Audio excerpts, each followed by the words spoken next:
ఈ ముచ్చటిన్నరా Telangana public centre సర్కారట తెలంగాణకి ఇవ్వాల్సిన దానికంటే ఎక్కువనే ఇచ్చిందట.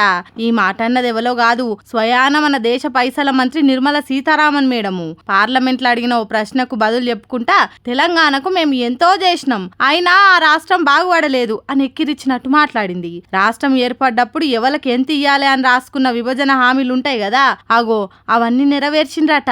చూడుర్రి ఎంత పెద్ద పువ్వు తెలంగాణ పబ్లిక్ షోలో పెట్టిందో. బయ్యారం ముక్కు పరిశ్రమ ఇస్తే మన పిల్లగాన్లకు నౌకర్లు వచ్చినట్టు, కంప్యూటర్ కంపెనీల డెవలప్మెంట్ కోసం ITIR ప్రాజెక్ట్ ను గుజరాత్ కి ఇయ్యకుండా తెలంగాణకే ఇచ్చినట్టు, అట్లా ఇస్తే మనోళ్ళు కోట్లు సంపాదించినట్టు, కాజిపేట రైల్ కోచ్ ఫ్యాక్టరీ పెట్టి తెలంగాణను తెల్లగా చేసినట్టు, పాలమూరు రంగారెడ్డి నీళ్ల ప్రాజెక్ట్ కు పైసలు పంపి జాతీయ హోదా ఇస్తే కట్టలు తెగేని నీళ్లు కాల్వలల్ల పారి పచ్చటి పైర్లు పెరిగినట్టు, మిషన్ భగీరథ నీళ్లు ఇంటింటికి వచ్చేటందుకు కేంద్రమే పైసలు ఇచ్చినట్టు, పెద్ద పెద్ద కంపెనీలు డెవలప్ అయ్యేటానికి మన మీద ఎనలేని ప్రేమ ఉండి పన్ను రాయితీలు ఇచ్చినట్టు, అన్యాయంగా ఖమ్మం జిల్లాలో ఉన్న ఊర్లను ఆంధ్రాలో కలపనట్టు, గుజరాత్ రాష్ట్రం కంటే తెలంగాణ మీదనే ఎక్కువ ప్రేమ ఒలకబోసినట్టు, తెలంగాణకు తోడి పెడితే వాళ్ళు ఇచ్చినవి తిని కూస్తున్నట్టు, రాష్ట్రం కొంత కూడా అభివృద్ధి జరగనట్టు, అప్పులు మాత్రమే పెరిగినాయి ఆస్తులేం పెరగనట్టు, వాటితోని ఆదాయం ఏం వస్తలేదన్నట్టు, మొత్తానికే రాష్ట్రం చెడిపోయినట్టు ఎంత ముద్దుగా చెప్తుందో చూడండి నిర్మలమ్మ